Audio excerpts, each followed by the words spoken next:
There is more bad news for the housing market this morning. An index of home prices in 20 major U.S. cities hit its lowest level since 2002, and the percentage of Americans who own their own home has fallen to just over 66%. That is the lowest in 13 years. None of this is good for the economic recovery. And the one next to me is a foreclosure. Kelvin Carr's street in Atlanta is a snapshot of the housing crisis in America. 7 out of 9 homes are in foreclosure, a telltale sign that the market and the economy have a long way to go before bouncing back. The house is going for like half price. That's going to make a drop in the property value, period. In the Enchanted Forest subdivision, homes are selling for 70% less than they were 8 years ago. It's a little discouraging, a lot discouraging, really. And he's hardly alone. Across the country, what was once considered the American dream is now for many a never-ending financial nightmare. Since this time last year, home values have plunged 5.1%. What's happening is there's more supply than what can be absorbed. The prices are going down, and that's causing adverse feedback because it's causing people to be more fearful of buying.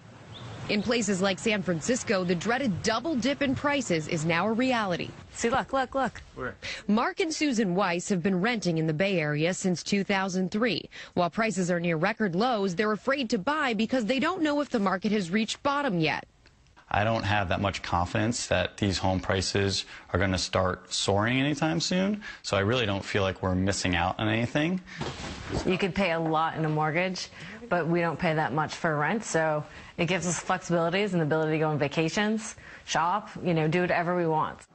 Back in the Enchanted Forest subdivision in Atlanta, 18 homes sold in the last year. 17 were from foreclosure or short sale. Anthony Lane used to own one of those homes. Now he's got a job mowing lawns at the place next door. But he's still hoping to get his dream back. I hate to take advantage of a foreclosure because I've been through it. But right now, that's one of the ways that we're going to go to try to get back in a home. It is obviously troubling to see a lot of this taking place, but there is some value out there right now. Yeah, a lot of inventory, that's for sure.